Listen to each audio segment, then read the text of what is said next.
आज आपण अशी एक स्टोरी बघणार आहोत जी आपल्या जगण्याचा दृष्टिकोनच बदलून टाकते. बस निघणारच होती तेवढ्यात एक ओळखीचा चेहरा असा समोर आला. संपूर्ण बस भरली होती. बसायला जागाच नव्हती. आयुष्य पण असे आहे ना, केव्हा केव्हा अशा गोष्टी घडवून आणतं की आपल्याला त्या माहीतच नसतात. संपूर्ण बस भरली होती म्हणून पाठीमागची सीट मोकळी होती म्हणून मी त्या जागेवर जाऊन बसते. थोड्या वेळाने समोरून ओळखीचा अशी एक व्यक्ती आली आणि येऊन शेजारी गप्पच बसली. ती व्यक्ती दुसरी कोणी नव्हती, तिचा लग्ना अगोदरचा प्रियकर होता. पण त्याने तिला ओळखलंच नव्हतं, कारण तिचं लग्न झाल्यामुळे ती साडीमध्ये होती. तो खिशातून चष्मा काढतो आणि मोबाईल बघत असतो. ती त्याच्याकडे बघतच असते. अजूनसुद्धा तो तसाच होता, पहिल्यासारखाच. त्याला चष्मा चष्मा लागला होता, पण त्याचे केस एकसुद्धा पिकलेले नव्हते. थोडीशी मोठी झाली आहे म्हणून त्याने मला ओळखले नसेल असे तिला वाटतं. ती खूप उदास होते. तिला वाईट वाटतं की ज्याच्यावर आपण एवढं मनापासून प्रेम केलं, आतापर्यंत ज्याला विसरूही शकले नाही, ज्याच्या आठवणीने आजही माझे डोळे भरून येतात, पण त्याने मला ओळखलंच नाही. मान्य आहे की त्याचेही लग्न झालं आहे आणि माझेही लग्न झालं आहे, म्हणून कोणी असं लगेच कुणाला विसरून जातं का? त्याला माझी आठवण येत नसेल का? असे अनेक प्रश्न तिच्या मनात येतात. बराच वेळ झाला तरी त्याचं लक्ष तिच्याकडे जातच नाही. तिच्या डोळ्यासमोर जुन्या आठवणी ताज्या होतात.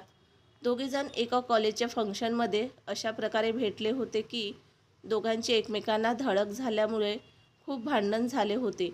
दोघेजण एकमेकांचे पक्के दुश्मन झाले होते. जेव्हा जेव्हा कॉलेजमध्ये फंक्शन असायचे तेव्हा तर आणखी जास्तच भांडण व्हायचं.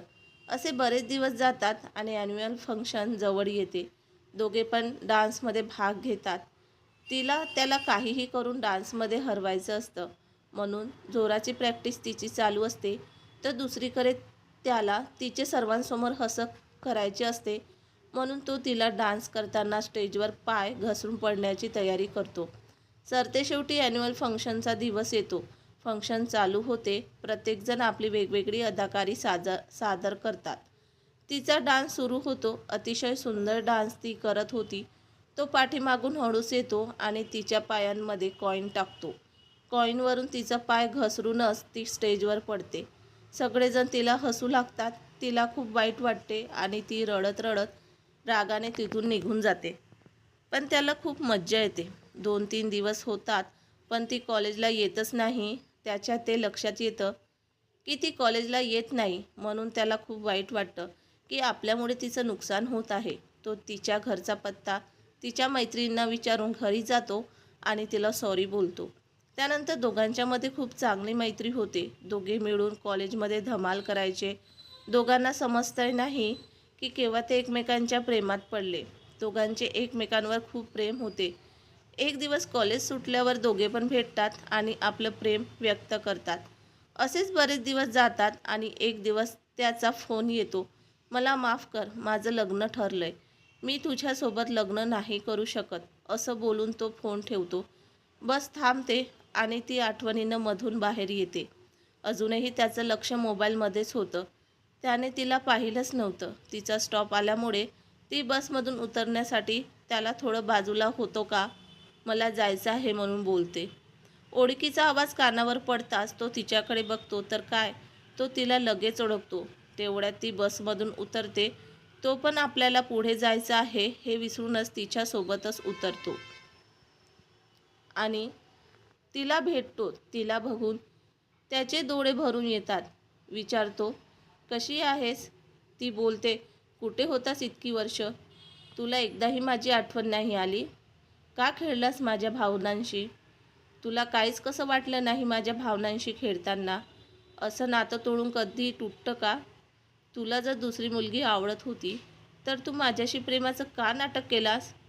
तो बोलतो, माझा नाईलाज होता म्हणून मी दुसऱ्या मुलीशी लग्न केलं. पण खरं प्रेम मी तर तुझ्यावरच केलं आणि अजूनही तुझ्यावरच करतो. ती बोलते, नाईलाज म्हणजे काय? काय झालं होतं? तो बोलतो, माझा नाईलाज होता. माझ्या वडिलांनी त्यांच्या मित्राला वचन दिलं होतं की त्यांच्या मुलीसोबतच माझं लग्न होईल आणि माझ्या वडिलांची शेवटची इच्छा होती की मी तिच्याशी लग्न करावं म्हणून. त्यांनी माझ्याकडून वचन घेतलं होतं त्यासाठी, म्हणून मी तिच्याशी लग्न केलं.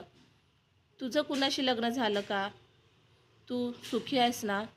ती बोलते, तुझा फोन नंतर तू कधी परत भेटलाच नाही. तुझी खूप वाट पाहिली. माझं शिक्षण पूर्ण झाल्यानंतर आई-वडिलांनी माझंसुद्धा लग्न करून दिलं. दोघांच्यामध्ये बराच वेळ खूप गप्पा चालतात. त्याच्या हातात अजूनही तिचे दिलेले तांब्याचं कड़ं हातातच होतं. तो बोलतो, दररोज हे कड़ं मला तुझी आठवण करून देतं. ती बोलते, तुला माझी एवढीच आठवण येते तर तू मला भेटला का नाहीस? तो बोलतो, तुझं असं आयुष्य आहे आणि मला माझं आयुष्य आहे, म्हणून मला तुला डिस्टर्ब करायचं नव्हतं, म्हणून नाही भेटलो. जीवनातील असा एक क्षण होतो तो की ती मरेपर्यंत विसरू शकत नव्हती. तो तिला सुरक्षित घरापर्यंत बाहेरूनच सोडतो. जातो परत. त्या दोघांमध्ये कधीच बोलणं होत नाही, कारण त्या दोघांनी एकमेकांचा नंबरच घेतला नव्हता. आजही तिला त्याची आठवण येते. त्याच्या आठवणीने तिचे आजही डोळे भरून येतात. धन्यवाद.